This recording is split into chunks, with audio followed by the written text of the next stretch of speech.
everyone, thank you so much for joining. Again, this is an optional meeting, but I'm very happy you joined us. We're gonna have a weekly meeting, same time, for 6 to 8 o'clock.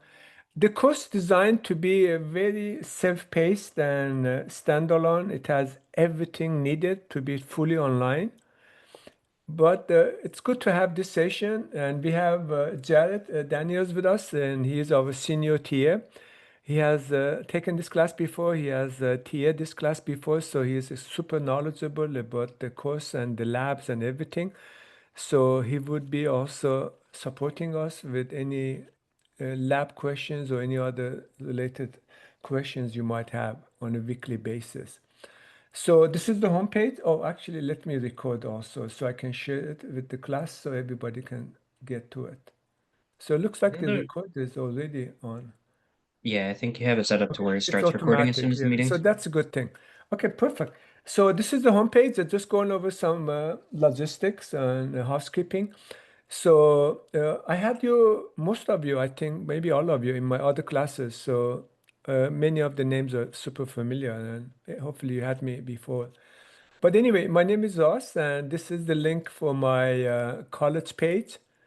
I've been with college since 2017, and I've been working since 1987, and I've been teaching since 1994. So I've been around for a long time. And come from industry. My background is computer science and programming, my education, and I was a programmer, developer for 10 years or more. And then I moved to networking and I moved to cybersecurity after that. I worked for Cal State Fullerton. That was my actually first IT job back in 1987 or so. And I worked for British Petroleum and I worked for Bank of the West, Sanwa Bank. And I have a whole bunch of certification. I had to get them for many reasons. Most of them, my work required it in old days. And again, this is the link also for our program. If you kind of want to see the different, and this is for everything in college. You can go there. This is called Course Mapper, and it has all the degrees and certificate and everything. You can kind of look at everybody's stuff in here. And this is a 16-week class, and again, it's fully online, but we will have a weekly optional meeting. And the Zoom link, of course, you all have and use it. My office hour, I am only on campus on Tuesdays. So my class is at 5:30. So I will be there in person 4 o'clock till 5:30. Online on Mondays, if I'm needed, I can be accessible also. I do check my email all the time. So if you have any question anytime, please reach out to me. This course, again, it's a zero textbook. It doesn't require anything for you to purchase. So everything is included in the Canvas. And also for the lab, mostly just for the labs, we're going to be utilizing the Amazon Web Services Academy course, Cloud Foundation course. And these are the official curriculum from them. We do have a CIS lab, and it can be accessed both in person and also via Zoom. So the link is right here. Again, this class is aligned to pretty much cover everything about the Amazon Web Services Certified Cloud Practitioner or CCP certification exam. This is the pretty much entry level certification. Amazon, they offer 12 different certification, and this is the very first one. So if you go to their homepage, you will see the different certification and they keep adding new certification. I guess they have the AR practitioner certification now also. So this is again, the foundational one, the very beginner one. And they have it for machine learning, solution architect. This is, if you're into cloud computing, this would be the ultimate certification I would recommend. Certified solution architect, associate. And then they have it for sysops and developer for programmers. If you're into data science, they have it for data engineers. And the list goes on. They have it for DevOps. And so they keep kind of updating this and maybe adding more things to it. Amazon, they actually have the cheapest certification. Most certifications are $100, the beginner one, and the advanced is 150. And they usually give you 50% discount. So like to do the certification for this guy, it's only $50 after the discount. So they're very reasonable, and they provide you a whole bunch of training material on the site. And they have, of course, the academy with everything you need to be trained. They want more people to be trained in cloud services to become cloud support engineers. So more companies are encouraged to move to the cloud. Right now, there's a shortage of cloud uh, engineers and support folks. So many companies and employers are hesitant to move to the cloud because they need support. So anyway, that is the alignment we have for this course. The class is very, again, self-contained. It's fairly easy. If you have some very basic networking and security, you should do just fine. We do have a Discord server. Many of you know about it. I highly encourage you to join it. We actually have a channel for this course as well in there. And there's always somebody in there. So you can connect with people, you can interact with people, you can share things, you can ask questions, you can get help. So take advantage of our Cyber Club Discord server, please. So when we go to the homepage, and the modules right here, this is where everything is. Again, this class is 16 weeks. So you can see week 1 all the way to week 16 right there. So we are in week 1, of course. The course information has the syllabus, and this is the flowchart of different certification we have, just to share that very quickly. Many of you have seen it before. So this course is part of our DevSecOps certification. It's right there. This is the required course. And we only offer that typically during the fall semester. As you can see, fall here, FA. And then if you want to do the DevSecOps, then you can do 2 other classes from the list. Actually, this coming spring, we're going to offer IT project management right there. And we're going to offer the application security and pen testing in the spring. And Michael Franklin, he's our newly hired cybersecurity faculty, going to teach both of them. And those are only offered in the spring. So that's kind of the sequence. And if you're into programming, you could do maybe Java or advanced Python as one of the electives. But those are the 3 courses you could do as a DevSecOps to get your cyber defense after you finish your cybersecurity certificate. And if you want to do the DevSecOps, for example, by itself, then you kind of take those courses you see right here. So that is the certificate we have for you. And I think everybody have received hopefully copy of it. Please do check the announcement. I have shared a few announcements with you already. So this is the PDF file that has the steps. Alex, Ivan, as you know, he works for Amazon. He's a cloud engineer, and he used to teach our pen testing course. But he followed Barrett's steps. So he went back to school and he got already his bachelor's, and now he is going for his master's. So he's attending Western Governor University for his master, and unfortunately, he's extremely busy at work and school. So he said that for time being, he couldn't teach it. He will come back to us after he finishes. And he also just got married. So I'm so happy for him. He was my TA. He was similar to Jared along with Barrett, and I'm so proud of him. And they were hired by Amazon. Yeah, we had 3 students, 3 actually, all 3 were TS, and they were hired by Amazon. So I'm very happy for him. But he will come back to us after he finishes master program.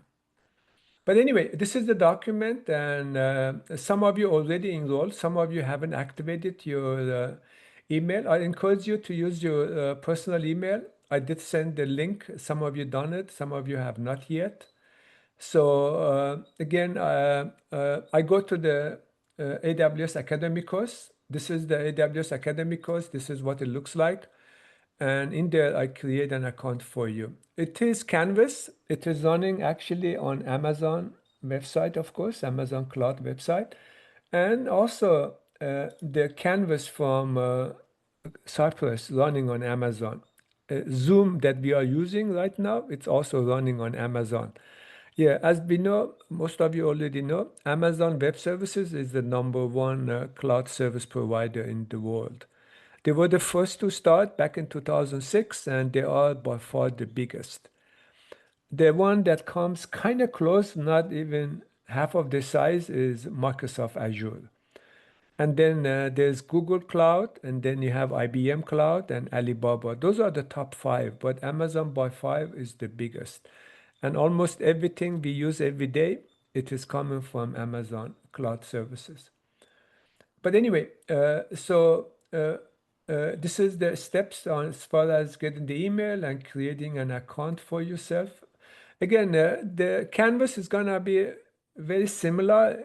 It might be confusing a little bit, but it is not our canvas. It is belonging to Amazon.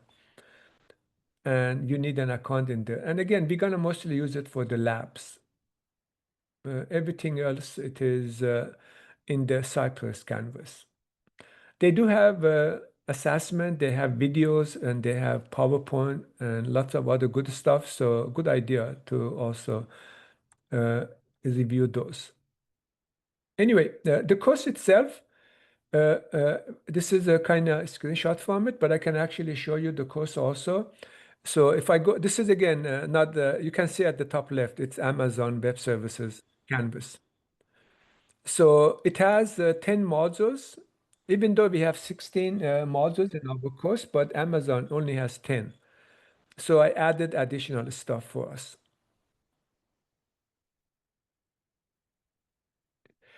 Stacy, I can take care of it. I'm glad you mentioned that. I will take care of it tonight. So make sure I will add you. Yeah, you're welcome. So any of you don't have your account yet, I can actually, it will take me like 2 minutes to create the account for you. It's easy to do. So this is the course, and it has 10 modules to it, as you can see here. It has a little assessment. There's a sandbox. To go to the Amazon Web Services directly, you could do that. And they have a free also access for students or other folks. I think like they used to have it for 12 months for free. But you have to be very careful when you use it because if you make a small mistake, you might get charged for it. I have been charged a few times myself because I did stuff that it was not, free.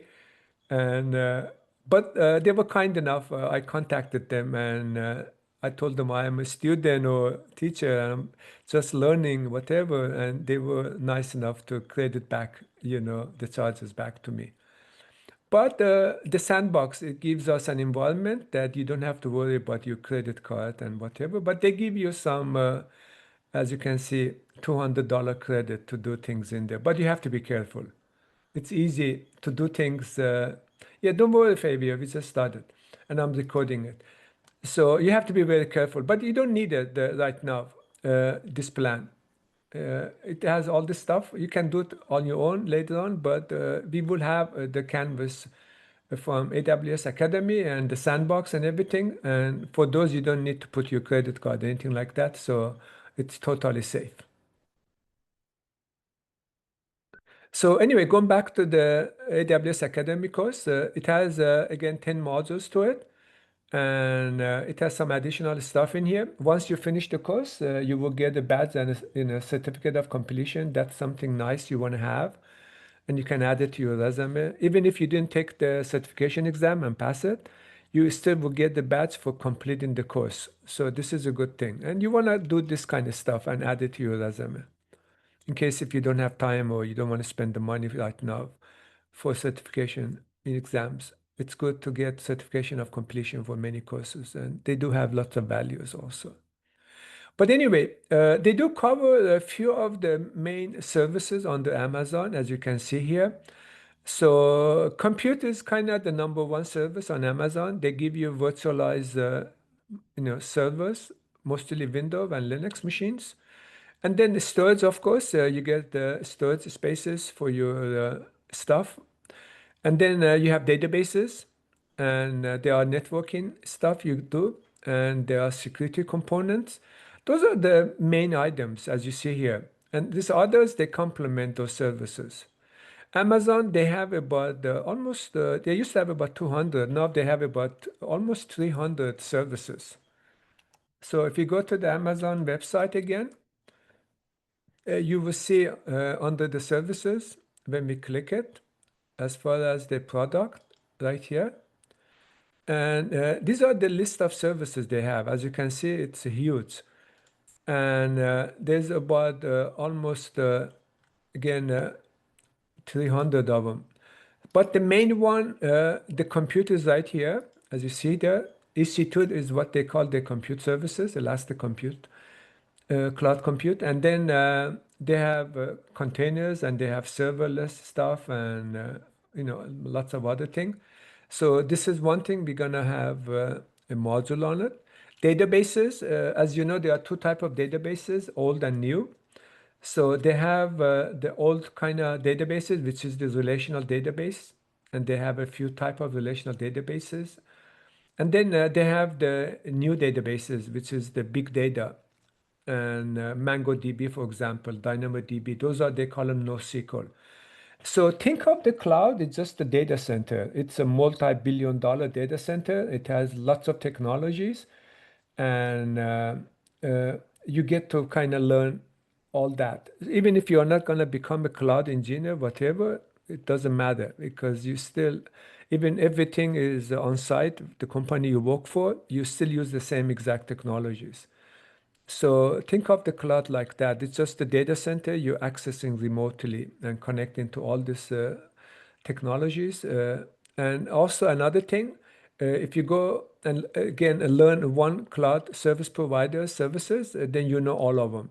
For example, if you go to the Azure one, they have the same exact type of services. And if you go to the product, you will see identical type of service. Kind of like you go into shopping.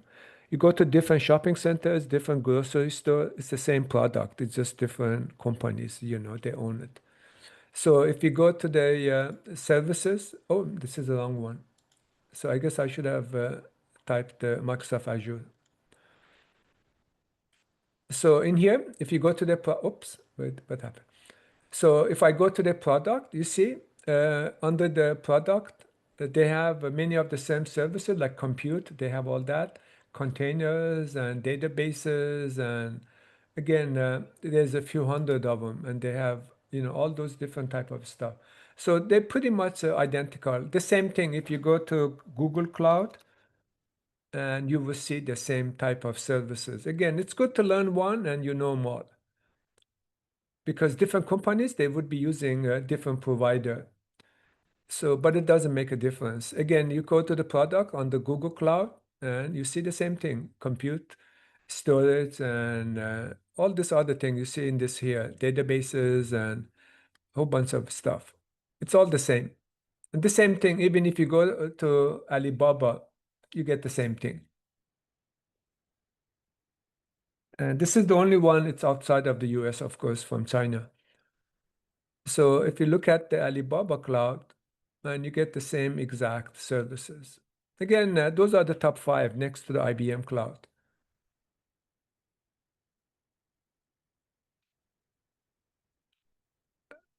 So maybe I'm going to the wrong place, but you would see the same exact type of services under them. Anyway, going back to the course. So the course, if you click on any of the module, again, it's very interactive. It is very self-contained. It has lots of, and these are the people who work for Amazon. So they have videos about all the, uh, information about learning the cloud. So, and they short video. I highly recommend to watch all the videos. So this is kind of module one, and they always have a module one check. This is like usually 10 questions, very easy. You can do it multiple times. I highly encourage you to do it. So this is one of the main one, like cloud economics and billing. And again, you see a whole bunch of videos and training. And then you see student guide here, and then they have some additional information like demos, stuff like that, case studies. And then you have the knowledge. Again, the knowledge check, I believe they all have only like 10 questions in it. And it's a good idea to do it just to kind of, review your learning and recap the learning. They're easy to do. You don't have to, but I would recommend you do it. But it might be actually required. I think it is required to get the badge at the end of the course after, certificate of completion. So good idea to do them, yeah. And they're easy. All the material comes from the module. So again, take the time to go over all the module information. They're very short and very quick. And then do this, and you can do this a few times in case if you need to. And then module 3, kind of similar routine. They have few videos and the course wrap-up video and then a student guide and the knowledge check.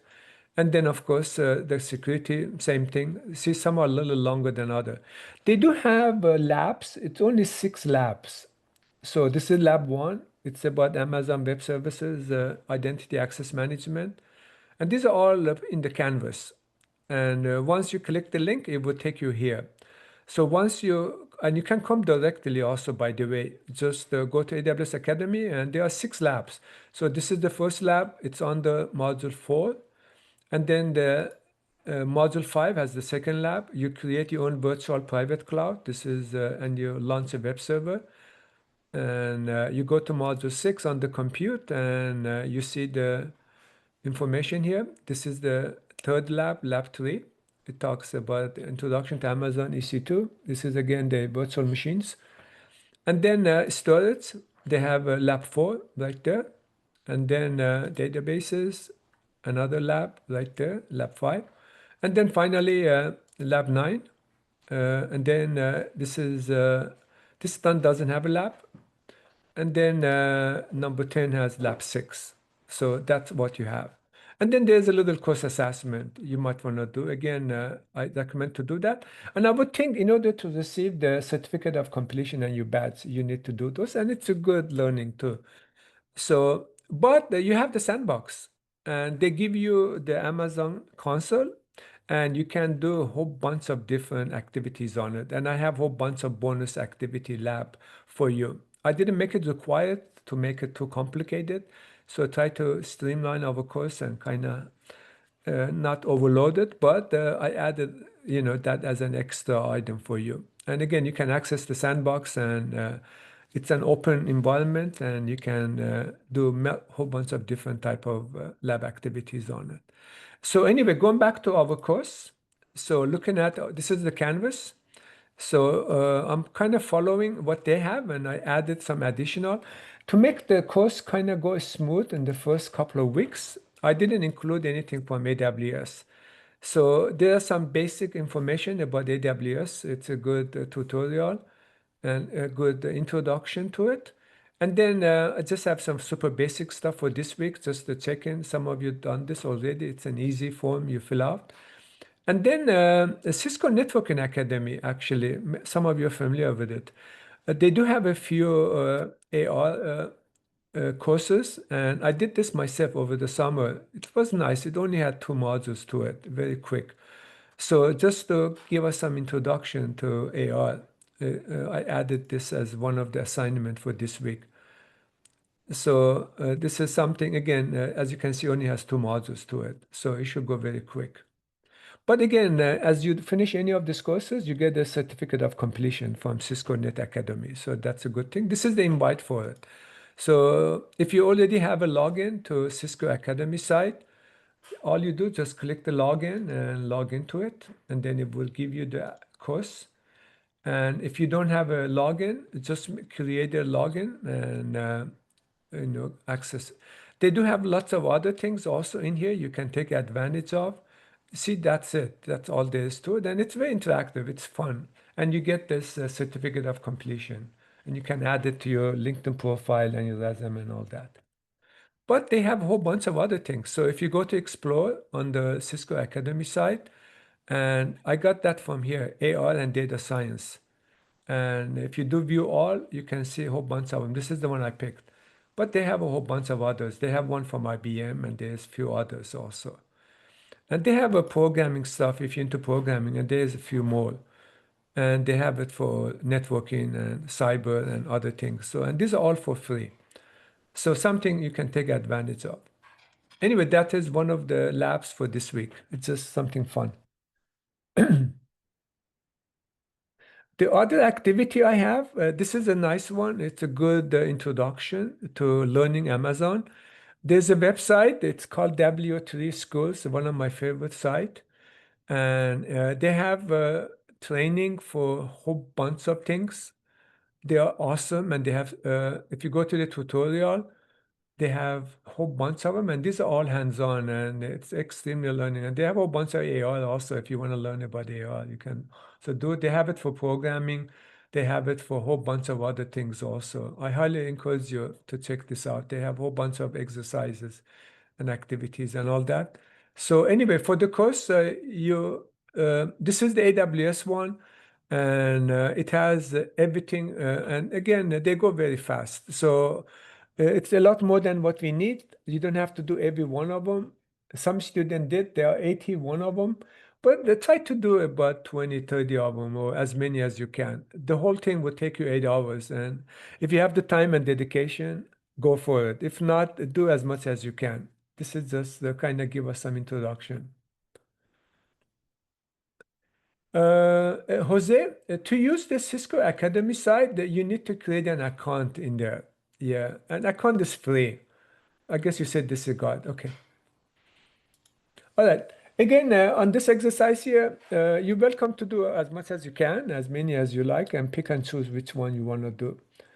But they kind of fun, and like this is about future here, and it just kind of tells you what it is and kind of goes over it. It has some exercises stuff. All of them, they give you a little. This is CloudWatch, for example, kind of teaches you what it is and what it does.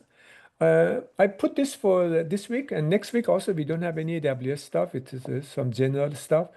So if you go through this, I think it will give you a very good foundation in what cloud is all about.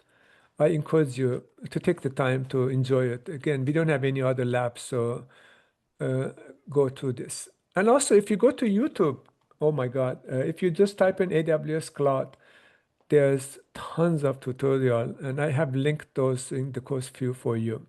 And they're amazing, they're awesome. I highly encourage you to watch some of them also, please. Anyway, that's all we have as far as the labs for week one. As you see, it's very light. There's only 3 items.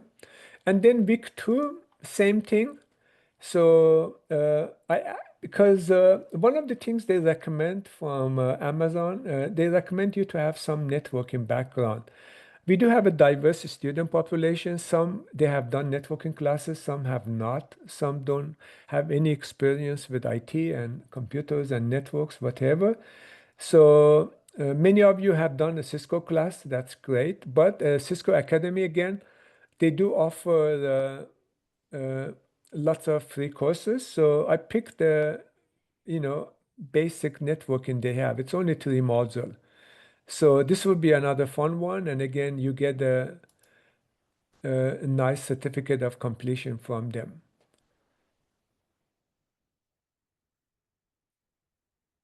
And it should go very fast. This is only 12 hours and it's for beginners and it's self-paced. And again, right here. And it's very interactive and I think you would enjoy it. And you get the badge after you finish, of course.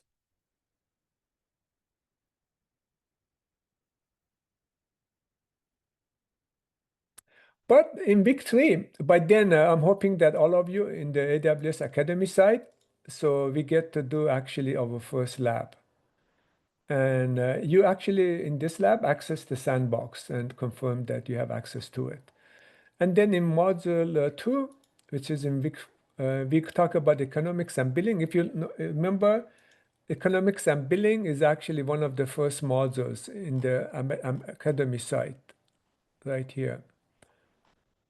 Yeah, right there. It's module two on the Academy side. And there's all that stuff that goes with it. So We do have our other lab right here, a little discussion. And then in week 5, we have just some basic stuff and no lab. So week 6, we do have a lab. This is another lab, again, from academy side. It's about security. And then module 5, about networking, you have actually a lab. This is one of the main labs. And then a little assessment that goes with it about your learning from the lab. So you want to finish this always before you do the lab assessment. And then in week 8, we have a lab about EC2 and then a little quiz. And then week 9, there's a few lab and assessment about those two items.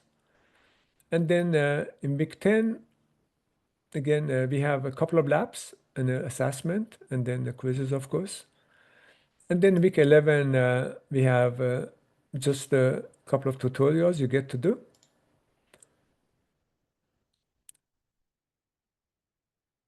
And again, these are coming from W3 schools.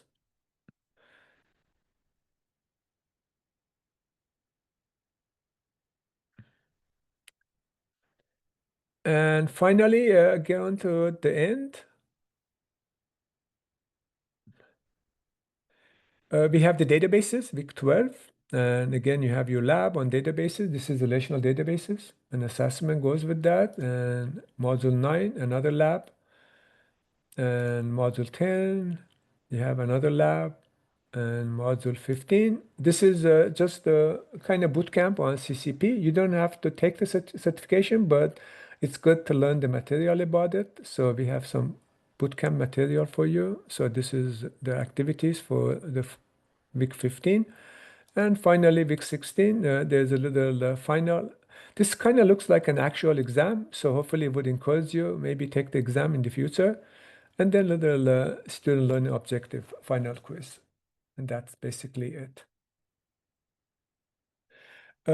Again, I have a whole bunch of additional item for you. This is an optional game. It's a little, I did this over the summer. I took a course with Amazon and I went through this myself. So you can check it out. And for this, you need to have access to Amazon Web Services. During the summer, we have to create our own and use our credit card, but you might be able to use the sandbox maybe for it. Again, this is totally optional. Don't bother if it gets too confusing or too complicated. I thought I shared with you.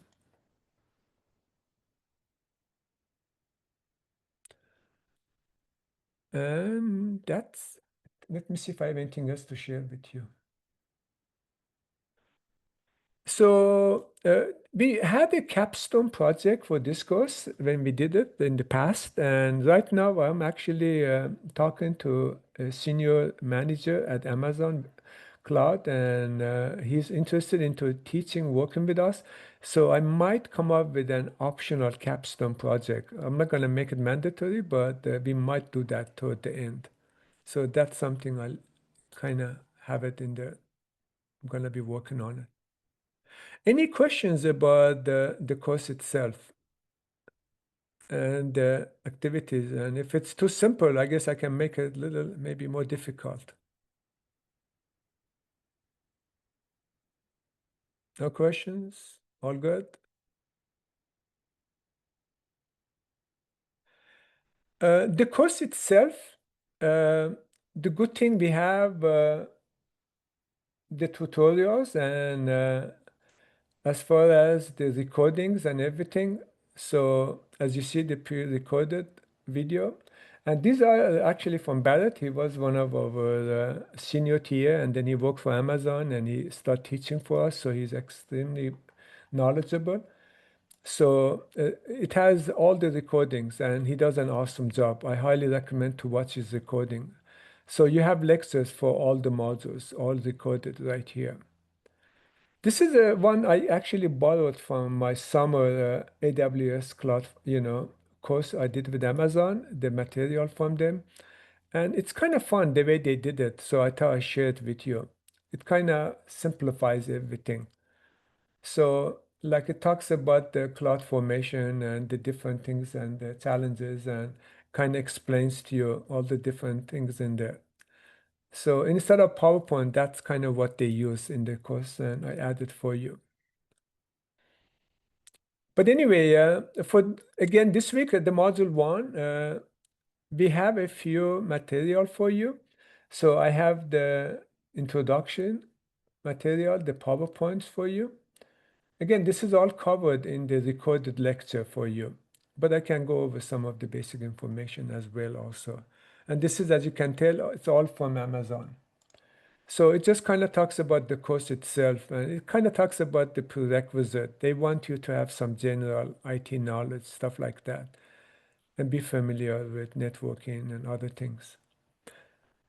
And then it talks about the course objective and the learning that is going to take place. As we mentioned, you get to learn all of these. And then the 10 modules, the course outline, as you see here. This is all from Academy site, the 10 modules. And then they talk about each module, what is included in it, basically, as you see right there. Anyway, this is that document, just a basic introduction.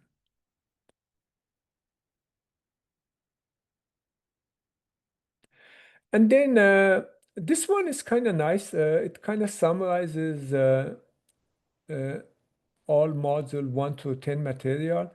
So I thought I shared with you so you have all in one place. So it goes over all the modules and there are links you can go into detail of material. So this is kind of a little nice, very high level recap of all the material covered in different modules as far as the information like module 2. And this is about billing and economics of it, about the pricing, and it kind of explains to you all of this. This course is designed not so much for the IT technician or cloud engineers, but mostly for IT managers and project managers and department managers for IT. This is not so much it's a selling PowerPoint and selling course, but kind of try to justify uh, give you the knowledge you need to justify why the company should move to cloud and why the migration should happen and what are the benefits and what are the challenges, what you gain from it. So most of the material is toward that. It is designed to, it talks about total cost of ownership, for example, and total, kind of goes over it. So it talks about the benefits of going to cloud and all that. But anyway, this has all 10 module kind of summary information in it.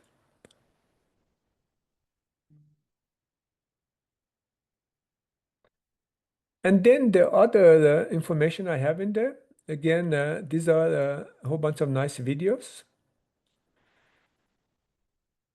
that you have. This is all, again, from YouTube. I have watched both of these and they're awesome. I did them when I took my certification exam also. And I highly encourage them, and they pretty much cover everything. One is kind of long.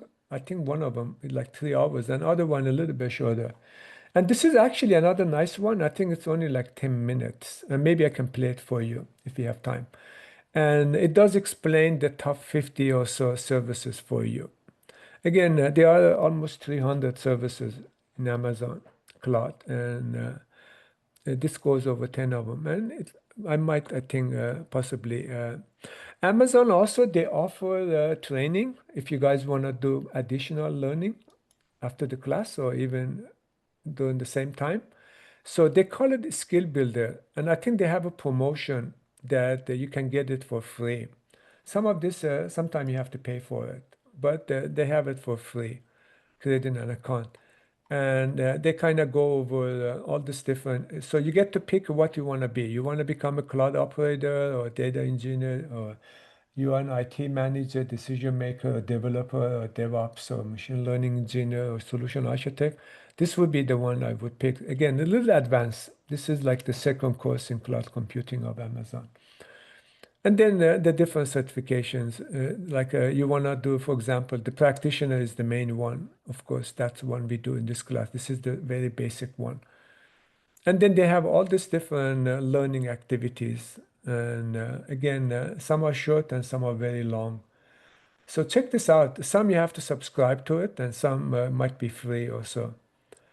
So check this out. I got an email from them that they had a promotion for 12 months. And I will look into that more, and hopefully you have access to this as well also. But they want you to learn cloud as much as possible, because the more people know cloud, the more companies gonna move to cloud. Anyway, that's what you have on that page, and let's see what else. And then this is kind of giving you the basics of Amazon. Again, they call it Mind Tap. So in here, you get to see the core services. Again, there's about over 300 total, but the core says in here there are 37 of them. The specialized are 21, developer tools are 13, and benefits are 29. And then in here, it talks about the core services. Compute always is by far number one, always. And you see the Amazon EC2, and then you have virtual servers in the cloud. And they call them instances, and you can do dynamic scaling, of course. They also have a serverless. People have servers so they can do something on it. They want to do a database. They want to do some kind of web server. They want to run an application. The same at home. You guys have a computer so you can do things on it. If they can give you all of that without the server, then why you need to bother with the server?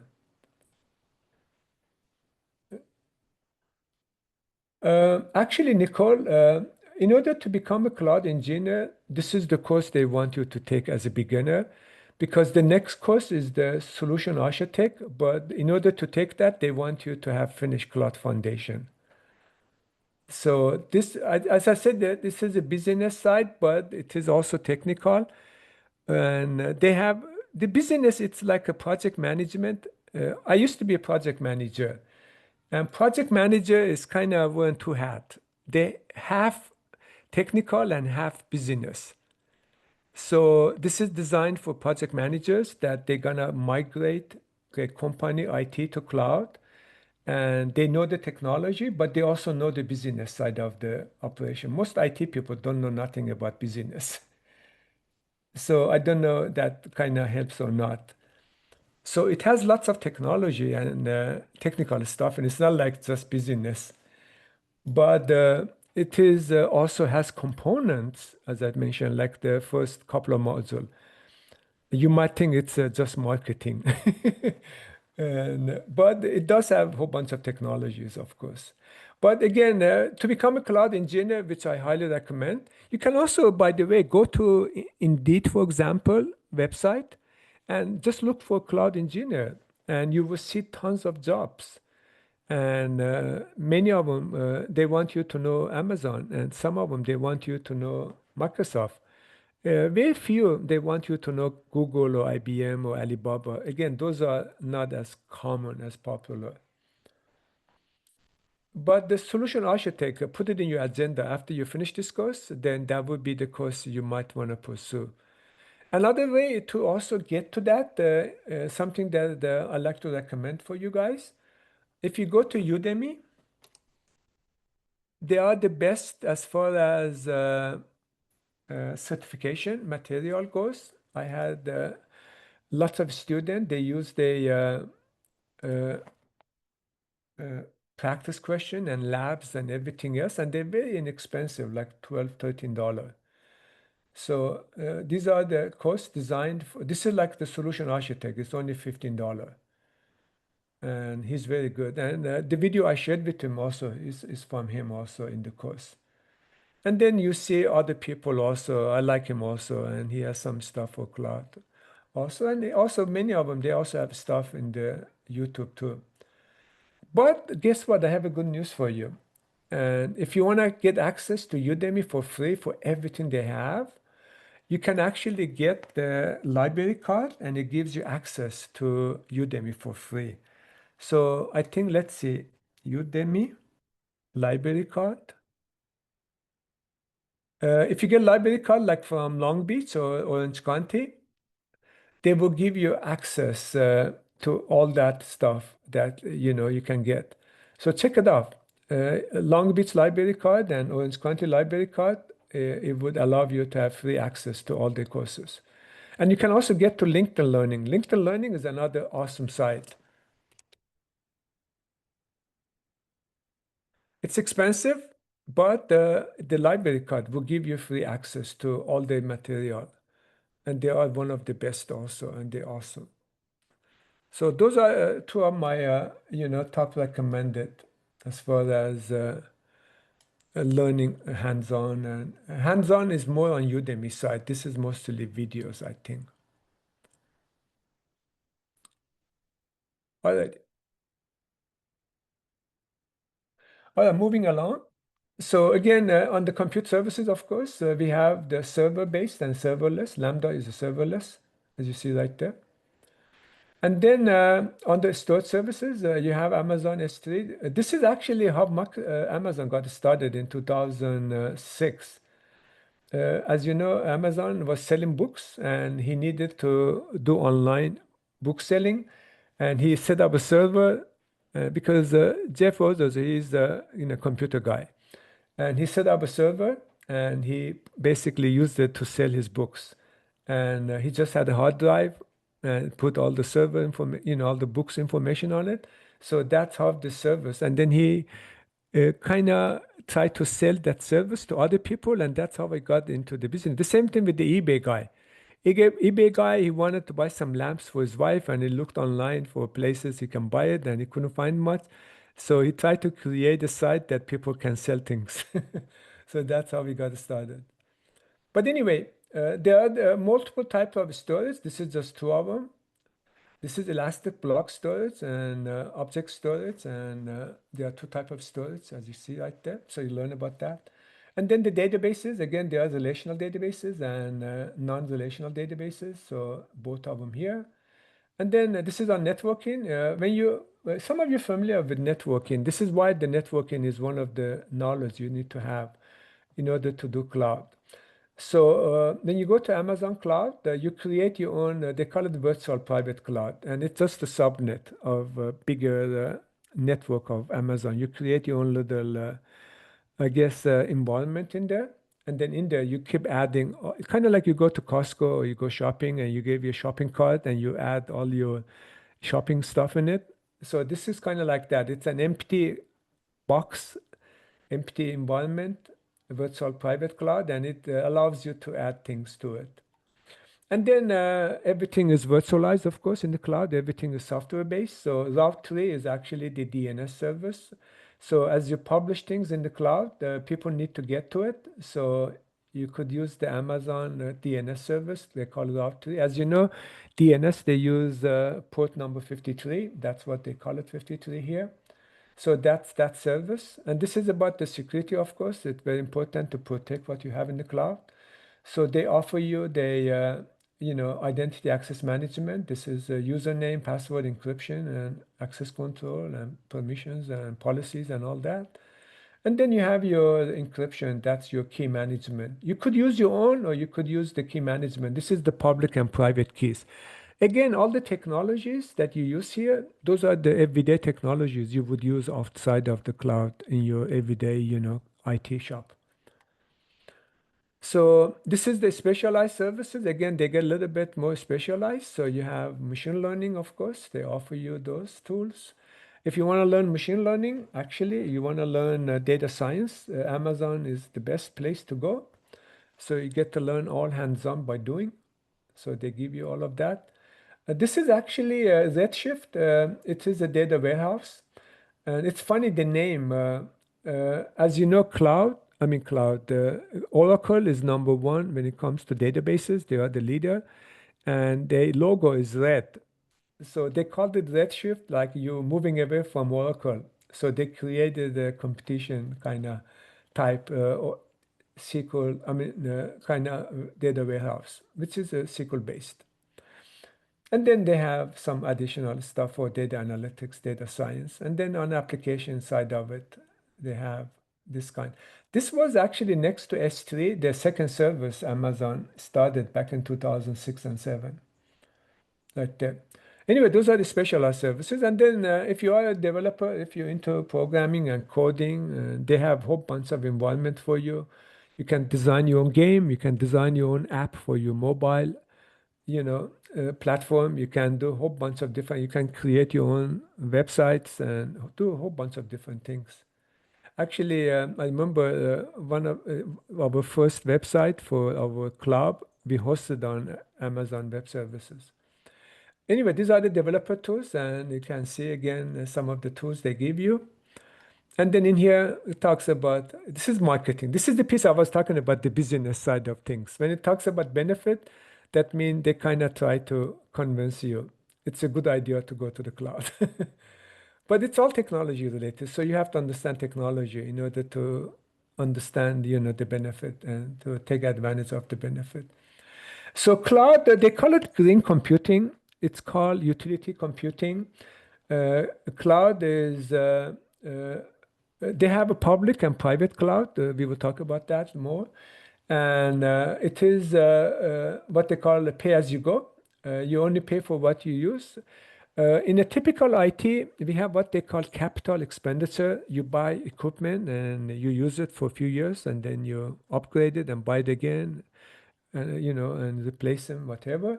But in the cloud, you don't have to buy nothing. So they have provide everything for you. It's a subscription based. So you pay on a monthly fee and you only pay for what you use, kind of like electricity, kind of like water, and kind of like some of the subscription based services. And you only pay for what you use. If you don't use it, you don't have to pay for it. So there are no upfront costs, of course. You don't have to, come up with a big budget, $500,000 to buy a whole bunch of, systems and applications and computers, stuff like that. But anyway, they give you lots of cost management tools. There's a few of them, and allows you to monitor, to log, to track, and to analyze your spending so you can save money. So you have more money to spend. And they also give you tools to optimize the resource utilization. If you're not utilizing something and you oversubscribe something, let's say you got a server with tons of storage and memory and CPU, whatever, but you don't really need it, you're only using 10, 20% of it, actually you will find out. And maybe you want to downgrade it and go to the, lesser cost and smaller type environment. So they do give you those tools. Security wise, it's so funny. In old days, you ask an average person, do you want to go to cloud? The number two hesitation they would have. One is security, I don't trust cloud. And the other one, how about the internet goes down? Then what do I do? But nowadays, most people they go to cloud because of security, because it's more protected than if you have it locally yourself, because you get more hacks locally than it would happen if you're in the cloud. But anyway, for compliance, of course, it has a whole bunch of uh, security in place for it. So it would comply if you're hospital, if you're governmental, if you're kind of private industry or whatever. So they have all those standards and regulations meeting those.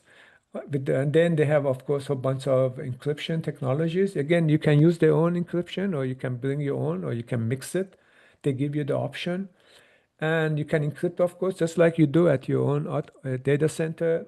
You can encrypt your data when it is on a hard drive, which is at rest, and also when it is both a local or wide area network in transit or in motion, and ensure data privacy, integrity, all that. So they do everything. It's just like you do, at your own local. Again, the biggest benefit of the cloud is the global footprint, and Amazon, they have 60, 70, 80 data centers all over the world.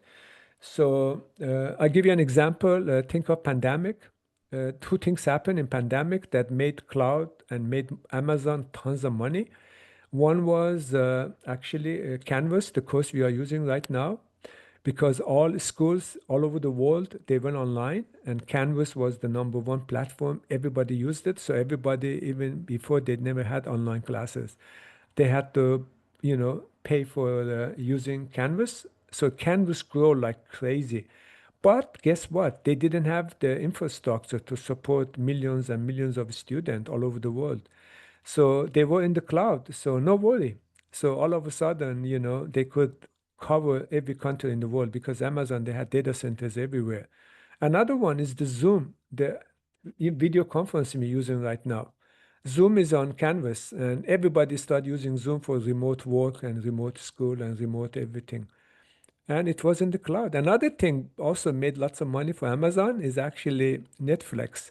Netflix is running from Amazon Cloud Services. And I guess during the pandemic, everybody want to watch more movies or whatever. But they expanded and they covered the world. Now you can get Amazon in every country. And Amazon, they have data centers in all continents, in lots of countries, multiple of them sometimes, and gave you access to, lots of, you know, and if you're a small business and you want to have online business and you don't have your own, data center or your own computers and networks and servers and whatever, so Amazon will give you that option and you can go global in a second with a very small cost because you don't, it's no upfront cost. You just pay for what you use on a monthly fee. And if you don't use some of the services, you don't have to pay. For example, in our college, we have purchased a whole bunch of computers and licensing and applications and software and routers with tons of technology, spend millions of dollars. But during the pandemic, nobody went to classrooms, so they were just sitting idle for a few years. But if we were in the cloud, then we would just stop paying them and start using it, and we wouldn't have to have those expenses. But on capital expenditure, you stuck kind of like you buy a car, you're stuck with it. Even if you don't use it, you still have to make payments and pay insurance and all that. But if you're taking the public transportations or you're taking the Uber or whatever, ride sharing, then you don't have to pay. You only pay when you use it. Anyway, that's kind of one of the main benefits of the cloud. So that's this piece right here kind of gives you a nice overview. Any questions so far? Hopefully everything kind of making sense. Very good. And I think we have little time. So how about we watch just very quickly a little bit of this is a nice, I think, a warm-up video. And it kind of gives you the 50 services in 10 minutes. So let's watch it together.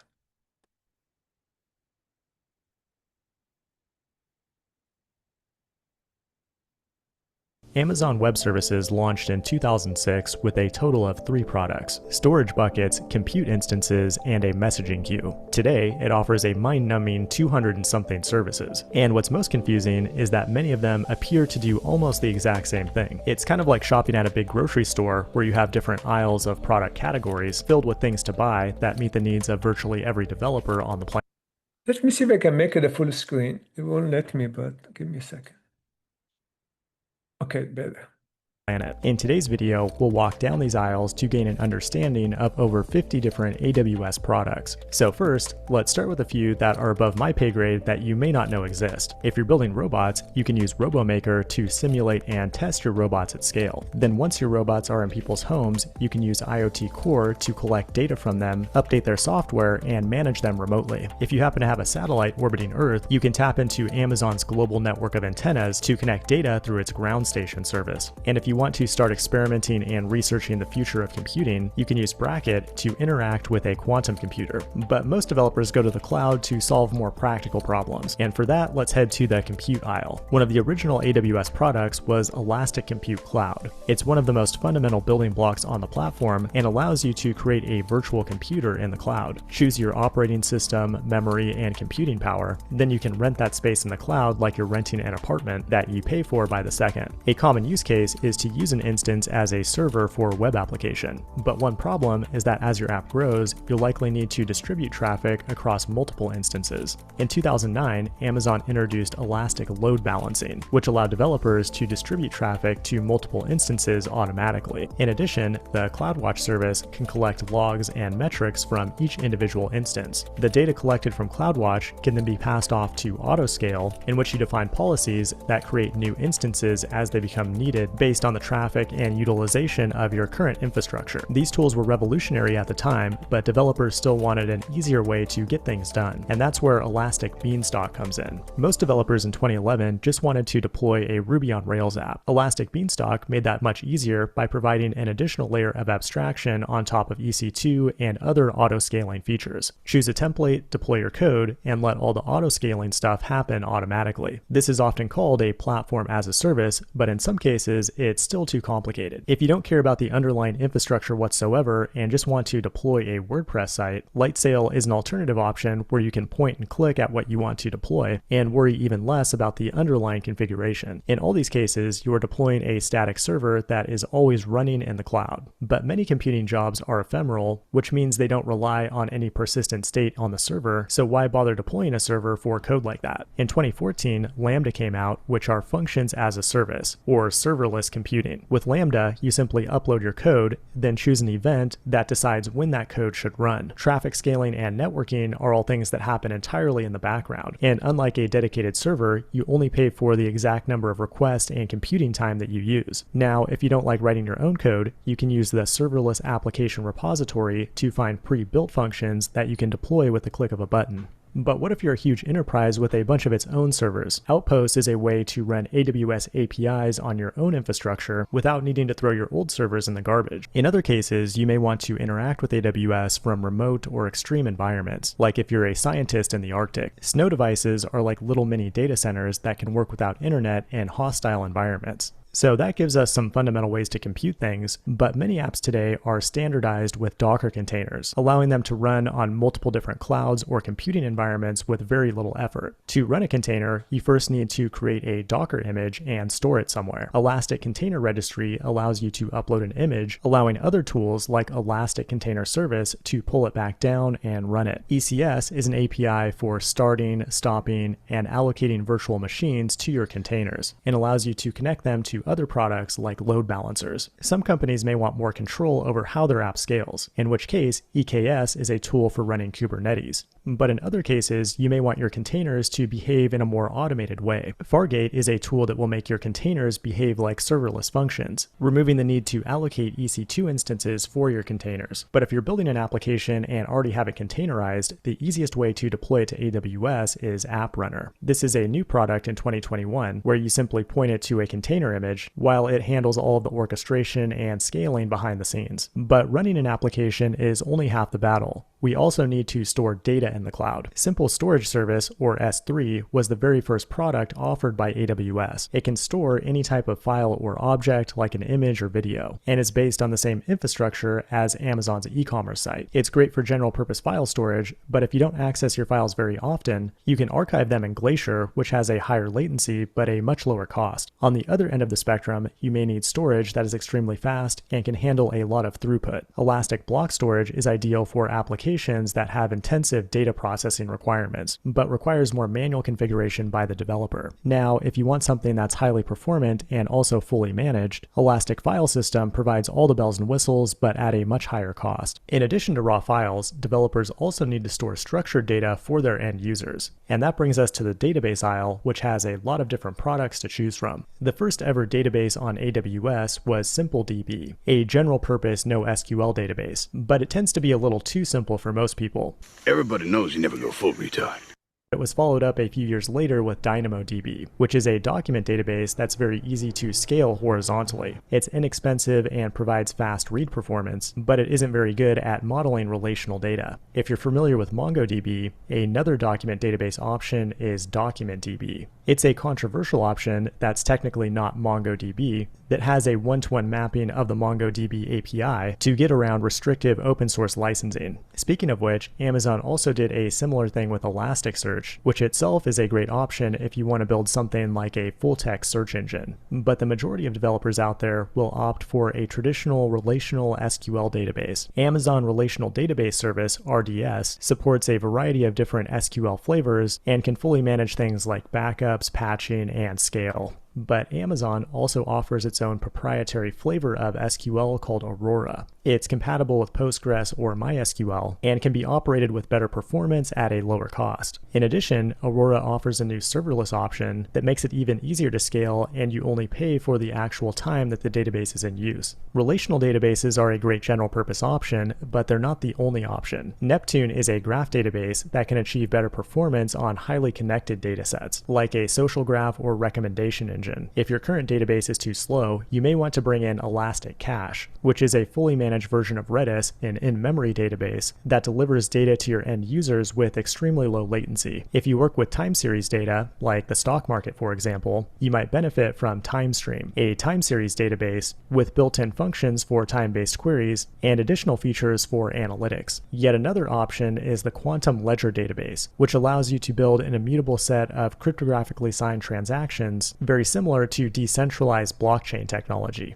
Now let's shift gears and talk about analytics. To analyze data, you first need a place to store it, and a popular option for doing that is Redshift, which is a data warehouse that tries to get you to shift away from Oracle. Warehouses are often used by big enterprises to dump multiple data sources from the business where they can be analyzed together. When all your data is in one place, it's easier to generate meaningful analytics and run machine learning on it. Data in a warehouse is structured so it can be queried, but if you need a place to put a large amount of unstructured data, you can use AWS Lake Formation, which is a tool for creating data lakes or repositories that store a large amount of unstructured data, which can be used in addition to data warehouses to query a larger variety of data sources. If you want to analyze real-time data, you can use Kinesis to capture real-time streams from your infrastructure, then visualize them in your favorite business intelligence tool. Or you can use a stream processing framework like Apache Spark that runs on Elastic MapReduce, which itself is a service that allows you to operate on massive datasets efficiently with a parallel distributed algorithm. Now, if you don't want to use Kinesis for streaming data, a popular alternative is Apache Kafka. It's open source, and Amazon MSK is a fully managed service to get you started. But for the average developer, all this data processing may be a little too complicated. Glue is a serverless product that makes it much easier to extract, transform, and load your data. It can automatically connect to other data sources on AWS like Aurora, Redshift, and S3, and has a tool called Glue Studio so you can create jobs without having to write any actual source code. But one of the biggest advantages of collecting massive amounts of data is that you can use it to help predict the future. And AWS has a bunch of tools in the machine learning aisle to make that process easier. But first, if you don't have any high quality data of your own, you can use the data exchange to purchase and subscribe to data from third-party sources. Once you have some data in the cloud, you can use SageMaker to connect to it and start building machine learning models with TensorFlow or PyTorch. It operates on multiple levels to make machine learning easier and provides a managed Jupyter notebook that can connect to a GPU instance to train a machine learning model, then deploy it somewhere useful. That's cool, but building your own ML models from scratch is still extremely difficult. If you need to do image analysis, you may as well just use the Recognition API. It can classify all kinds of objects and images and is likely way better than anything that you would build on your own. Or if you want to build a conversational bot, you might use Lex, which runs on the same technology that powers Alexa devices. Or if you just want to have fun and learn how machine learning works, you might buy a Deep Racer device, which is an actual race car that you can drive with your own machine learning code. Now, that's a pretty amazing way to get people to use your cloud platform. But let's change direction and look at a few other essential tools that are used by a wide variety of developers. For security, we have IAM, where you can create roles and determine who has access to what on your AWS account. If you're building a web or mobile app where users can log into an account, Cognito is a tool that enables them to log in with a variety of different authentication methods and manages the user sessions for you. Then once you have a few users logged into your app, you may want to send them push notifications. SNS is a tool that can get that job done. Or maybe you want to send emails to your users. SES is the tool for that. Now that you know about all these tools, you're going to want an organized way to provision them. CloudFormation is a way to create templates based on your infrastructure in YAML or JSON, allowing you to enable hundreds of different services with the single click of a button. From there, you'll likely want to interact with those services from a front-end application like iOS, Android, or the web. Amplify provides SDKs that can connect to your infrastructure from JavaScript frameworks and other front-end applications. Now, the final thing to remember is that all of this is going to cost you a ton of money, which goes directly to getting Jeff's rocket up. So make sure to use AWS Cost Explorer and budgets if you don't want to pay for these big bulging rockets. That's the end of the video. It took a ton of work, so please like and subscribe to support the channel, or become a pro member at Fireship.io. Excellent, excellent. A nice video. It kind of gives you the big picture as far as the top. I guess it was 51 of them. So hopefully everybody could follow, and at least we talked about a few of those services. It kind of explains it, what they are and how they all work together. Again, my ultimate recommendation, since we don't have too much heavy duty stuff happening in the first couple of weeks, to take the time to actually watch the video. Again, this is a little bit longer and this one is a little shorter, but it does give you more than enough material as far as covering all the 10 different modules and the different components and everything. And it has some demos and other things in it as well. Any questions so far?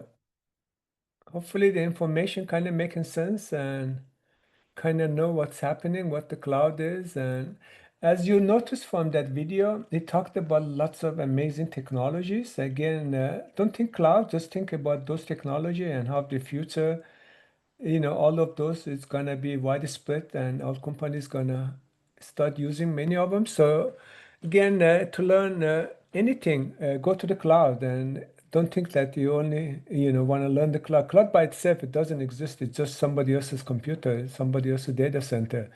What is in it that matters, and the stuff they have in there, it's the same thing that you would do if you had your own local IT shop again and doing your own IT stuff. Jared, I don't know if you can get to the AWS Academy and maybe open up one of the very basic lab. We don't have to go through all the steps. We're gonna do it in the future, but to kind of give them little orientation as far as how the labs are set up. Yeah. I can go ahead and do that. Give me 1 second. Okay.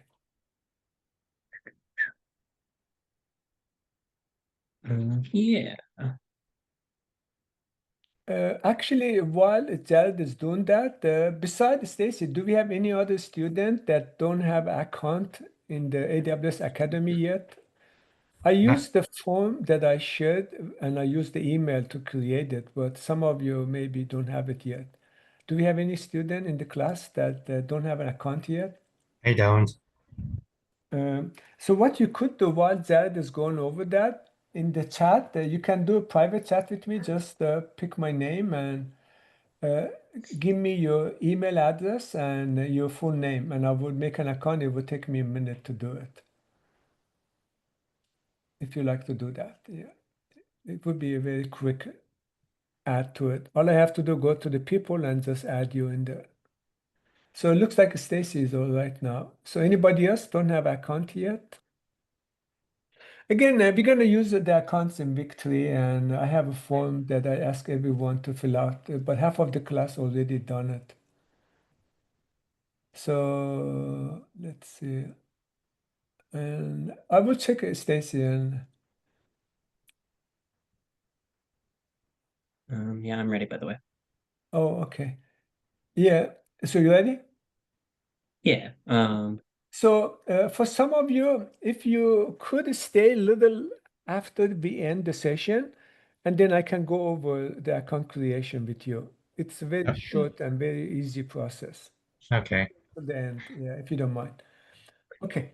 So So yeah, this is just our basis or canvas for now. But the main thing to point out is when it comes to the weeks, we'll have the specific labs each week. And then this is mostly what we use for the AWS canvas for is going from these to the labs, right? So like for example, this one confirms sandbox, but then let's say this one. Um, this one will go, it'll give us an environment and we'll go straight to it. Or let me get another one as well. Intro to IAM. So we go in here, and then if we go straight here, this takes us to the AWS Academy Canvas page, and they'll load the lab for us. I do need to do one thing though, because I have the teacher view. yes, does it give you option to view as a student? Maybe? Yeah. So this is what you'll see with the different labs and whatnot. And then the main thing is you'll have each different lab and you'll be able to go through and find it. So I think this one is IAM Lab, Intro to IAM, which is the one we clicked on before. And then it will, well, let me do it. Yeah, there we are. And then it'll ask for terms of use and things like that at first. Let's just scroll to the bottom. I agree.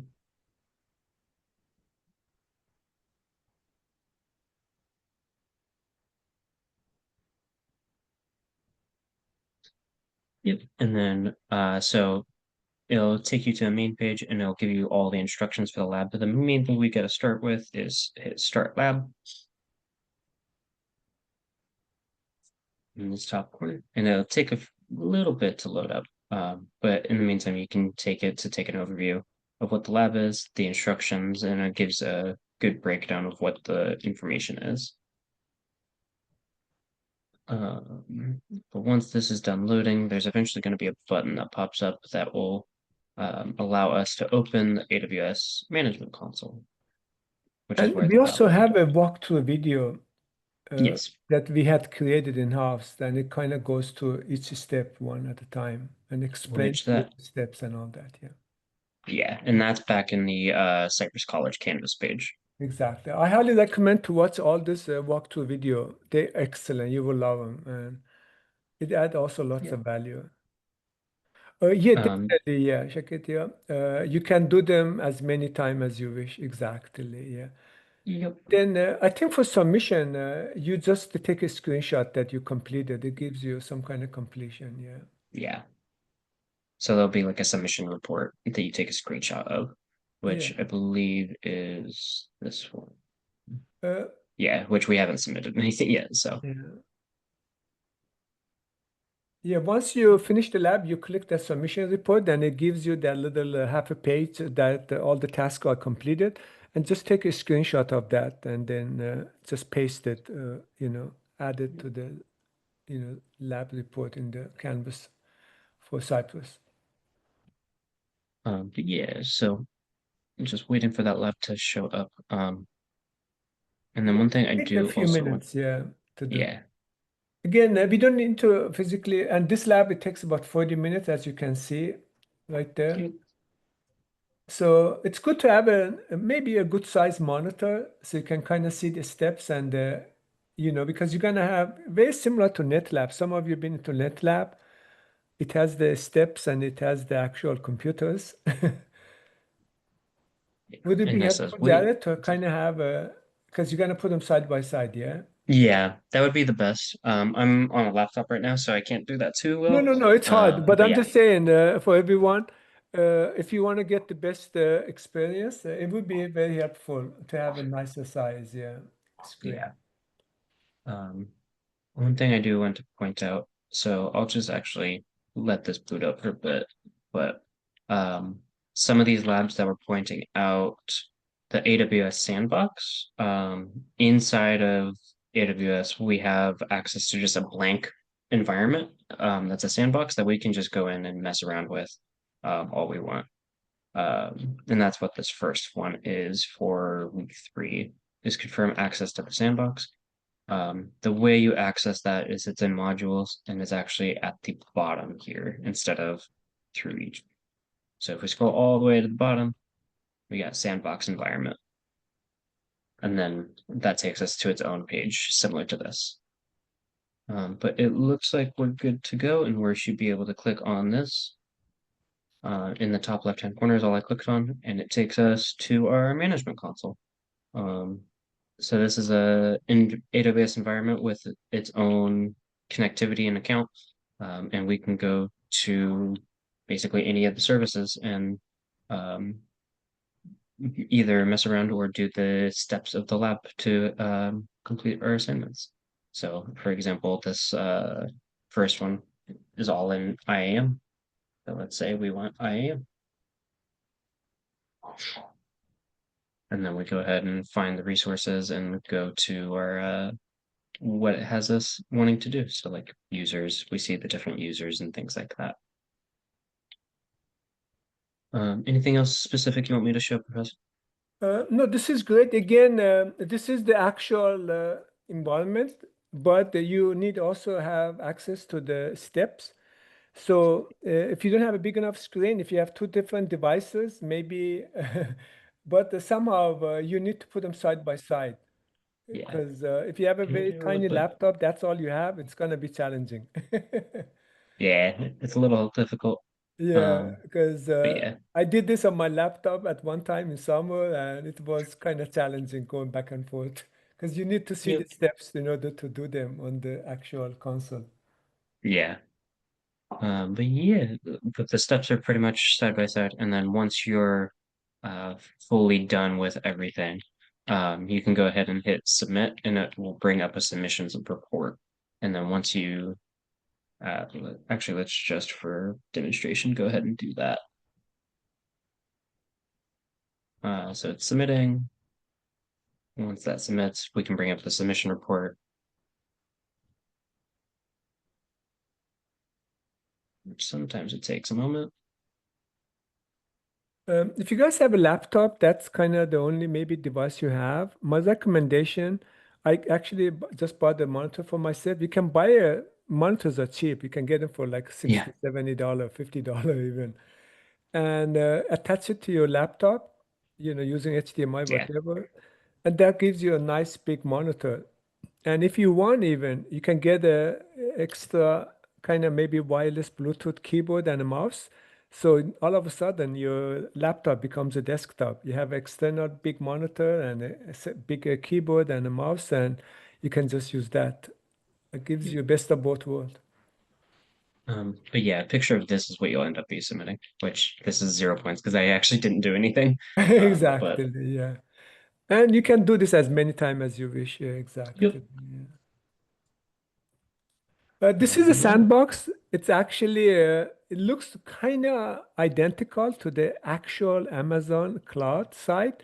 yeah. But my understanding, this is actually hosted by another company that Microsoft, Amazon has, contract with, and they kind of mimic the Amazon site. So they don't have every single service here. It is very limited, but it gives you more than enough to explore most of the stuff.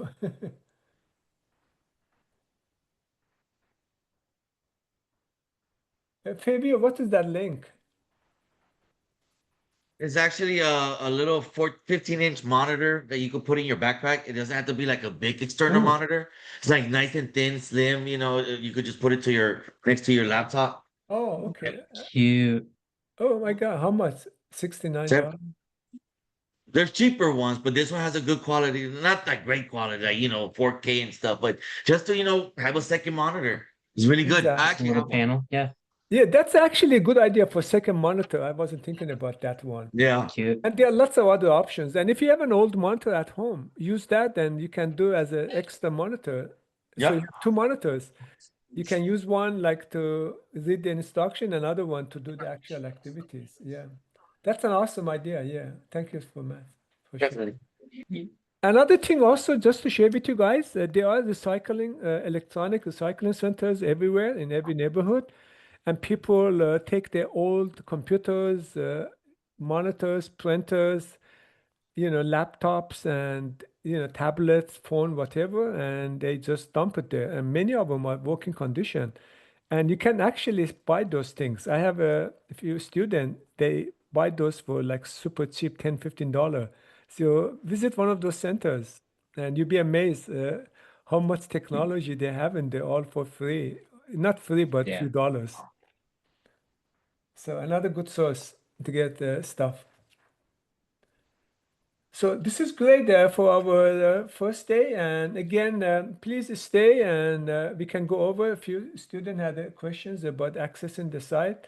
So we can do that. Are there any kind of general type questions specific about the course and course, I guess, expectations and activities? Again, I made the course very, I guess, easy to start with.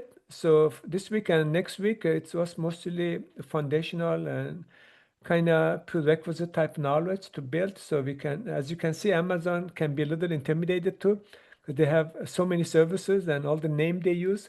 The hardest time I had myself when I did this few years ago, just learning all the names because they call things, and Azure, they call the same thing but different name. So that is the hardest part. I don't know if you had the same experience, Jared, or not, just to learn all the names. Yeah. Honestly, that's most of what the cloud practitioner exam is if you just know all the names. Exactly So, what they do. Yeah, exactly. yeah. Yeah, exactly. And but the good thing, if you learn all the names and what they are, so you have a nice kind of overview of, what is the IT is all about. Most people, they think IT is just little things like servers and, routers and client and just a few things. But there are lots of things happening in the world of IT. And it opens up some new doors for us, and we can get into those areas also. In the cloud, you can access all those in the Amazon data center. Perfect. So with that said, I'm gonna